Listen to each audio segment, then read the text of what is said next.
Howdy, Jacob here. Today we're looking at Liberty Energy, one-off video just to review it.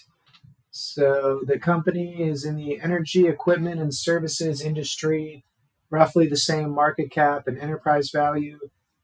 Revenue looks fantastic, over 10 times over an 8-year period, 10 times increase in revenue over an 8-year period. And most recently, return on invested capital and earnings look excellent. Company is very new, was founded in 2011, so we're not going to find a whole lot of data on them. But let's start digging into some statements here. So on income statement, we see revenues kind of all over the place. There was a huge dip from COVID, but outside of that, you can see that it's been growing pretty heavily. They are still young, and so their production of positive net income is still kind of rare. We see 126 million in 2018, 39 million in 2019, negative, and then most recent year, almost 400 million. And then on the balance sheet, we see that cash on hand of 43 million with total long-term debt of 240 million.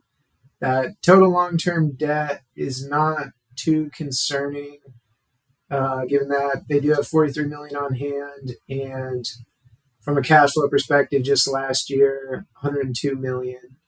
And so that 102 million in comparison to the 239, yeah, it's a one-year basis, but still not a huge concern in that perspective. So the cash flow statement, we see that depreciation and amortization has increased quite a bit. So the company is writing off a lot of things from the net income that's not going to show here. Their use of cash is, let's see, repurchase of shares, net common equity repurchased. Okay, interesting, because their shares have increased a lot. So it's interesting that the most recent year we actually see them repurchasing shares, but outside of that, they have been issuing shares. And again, sorry for the weird look in the usual quick FS that I use. I just don't have data for 2023. So I thought I'd use macro trends this time. But, I mean, historically, use of cash flow has been,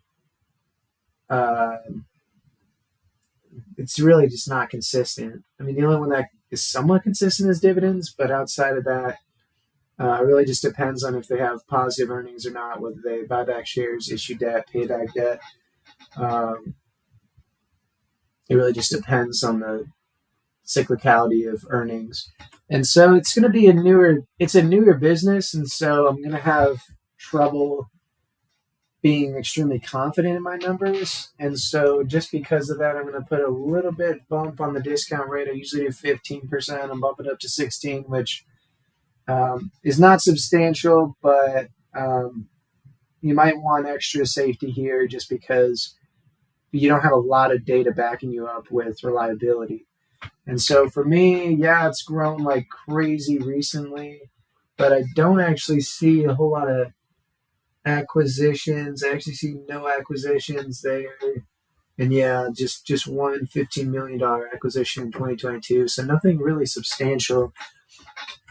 So it's just interesting that they've grown so much, so fast. But I have seen that in some of the other oil and natural gas exploration companies that I've looked at.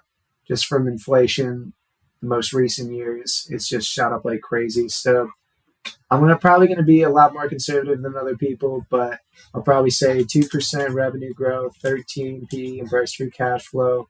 I think that the most recent 2 years are kind of a fluke, maybe. Could this be the case? Absolutely. If you better understand this business, then you're absolutely better at making assumptions than I am here. But for me, I'm just using the data that I have, and I like to take averages, and this company just doesn't have a long history for me to take averages off of. And so I'm definitely going to be leaning on the lower end of most of these items. As for margins, again, it's kind of all over the place. These averages are including zeros in them, which may or may not be representative of what they can actually perform. But I might do 4%, 3%, and then maybe no share changes. And then their aggregate dividend right now is paying out, oh man, I use this, $9 million. And they made 122. Last 2 years negative, and then 60. I mean, on an average, 5-year average basis, you're still probably looking at maybe $50 million. And so that payout is pretty low. I think that they could probably afford to increase this 3% a year or something. I don't think that's too substantial for them. And then due to them buying back more shares recently, I'll probably say that they actually repurchase 2% of shares a year for the next 7 years. I changed that assumption because I'm assuming that they'll have 5 years, or for the 7-year period on average, they'll probably make $50+ million. And so I'm just trying to allocate the cash properly. And I think that this is pretty properly. So a little bit to maybe 20% or so to dividends, from a percent of, what is that, 3.5, so 70 million.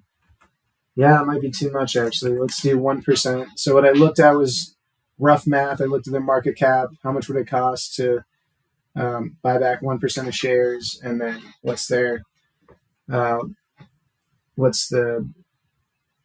actual free cash flow that they're making? And so I'm leaving a little bit of cash left over for what I'm projecting to reinvest back into yourself, make acquisitions if need be, and then pay down debt when that makes sense. So I never want to assume that 100% of cash flow is going out through share repurchases or dividend, because I do want money left over to be reinvested if those items occur. And then again, if acquisition makes sense, you want to keep things. You don't necessarily want to go to debt in most cases to fund those types of projects. So for me right now, it's a little bit out of my range, but that's just, I could have told you this at the beginning. I would have presumed it as such due to the fact that I'm just not working with a lot of data, and I just don't understand the company if I'm not seeing a whole lot of data without doing a deeper dive. And for me, I don't do deeper dives until the numbers make sense.